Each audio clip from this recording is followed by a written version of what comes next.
today we'll be learning a new concept which is gravitation. Some things about gravitation, gravity, gravitational field.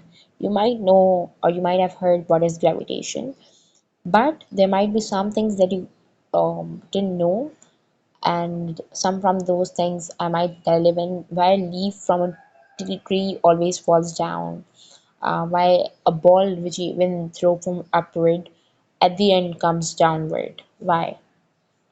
So after studying this, you might know the reason behind this why. One day, as stories come on days, on every day eventually. One day, Newton was sitting in his mother's garden under a tree, and an apple suddenly fall down on his head, and from there the concept of gravity started, right? So the concept started from where? When from Newton, when an apple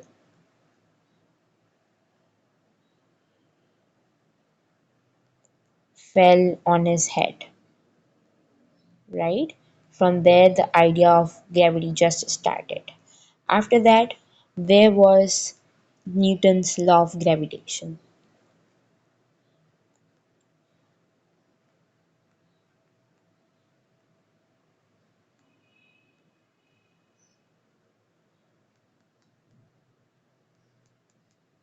Now, what is Newton's law of gravitation?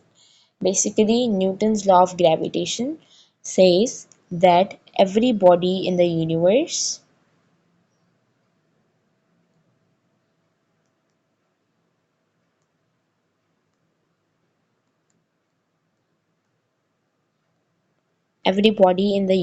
attracts every other body,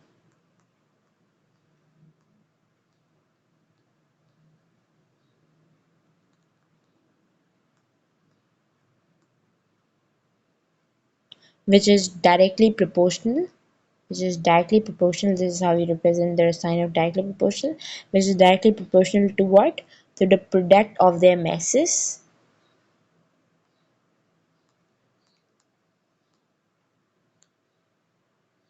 To explain the formula that I'm going to write in a while, I'm writing this definition as well. So every body in the universe attracts every other body, which is directly proportional to what? Which is directly proportional to the product of their masses. Of the masses of what? Of the masses of the body, right? Directly proportional to the product of their masses, and inversely proportional, um, and inversely proportional to the square of the distance between their centers. To the square of distance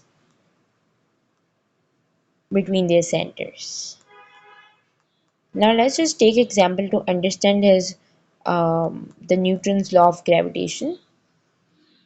To understand the Newton's law of gravitation, he gave a he gave a law which says that every body in the universe attracts every other body. Like for example, if this is the Earth, I'm sorry, um, yeah, why the color didn't change by the way. Yeah, if this is the Earth,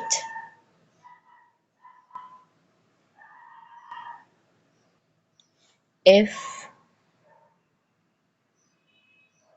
this is the Earth and this is a man, right? So yeah, I'm very bad at drawing, so please. This is a Earth and this is a man. So these are what? These are two bodies, right? So these are two bodies. The Earth will attract the man through the force of gravitation, right? And the man will even have some gravity that will attract the Earth. The man will attract the Earth. Every two bodies attract each other. The Earth will attract the man towards it, and the man will attract the Earth towards it, right? So this is a clear point of view that the man will attract the earth, because every two bodies in the universe attract each other. So if there might be an apple, there might be something else, so those things will also attract earth, and the earth will attract those bodies because of gravity, right? So yeah, where we were, everybody in the universe attracts each other, everybody in the universe is attracting each other. Then, and which is directly proportional to what? Which is directly proportional to the product of the masses. To the product of the masses of what? M1, M2, M1 into M2, even product means multiply, right? So to the product of the masses, to the product of M1 and M2, mass 1 and mass 2, and is inversely proportional. What is meant by inversely proportional? It's proved something like 1 upon, right? So yeah, if you even put a division to that, it would be the same. So it's inversely proportional to what? It's inversely proportional to the square of the radius between their centers. The square of the radius between the center of Earth and between the center of the man, right? So it would be r square.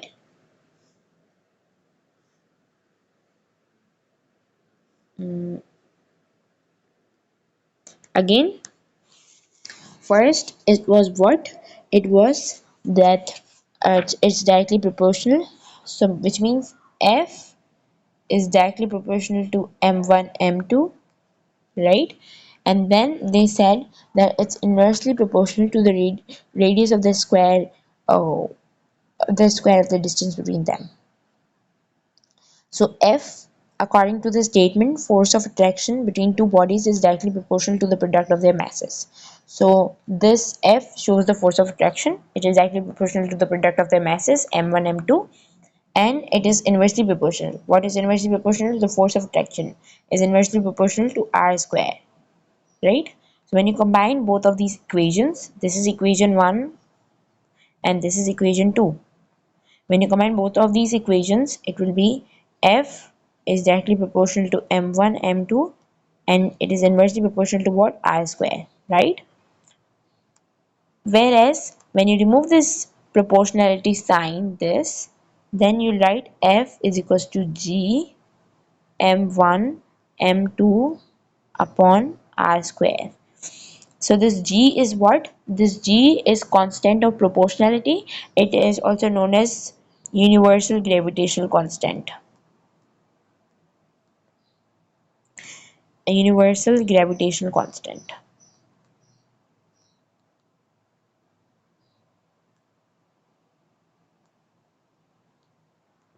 This was all about our today's lecture. We studied the Newton's law of gravitation. What the Newton's law of gravitation is saying, it says that every two bodies in the universe attracts each other and is directly proportional to the product of their masses, and it is inversely proportional to the uh, square of the distance of radius between them, right? So this is, I've explained the whole formula and derivation of the formula of the Newton's law of gravitation.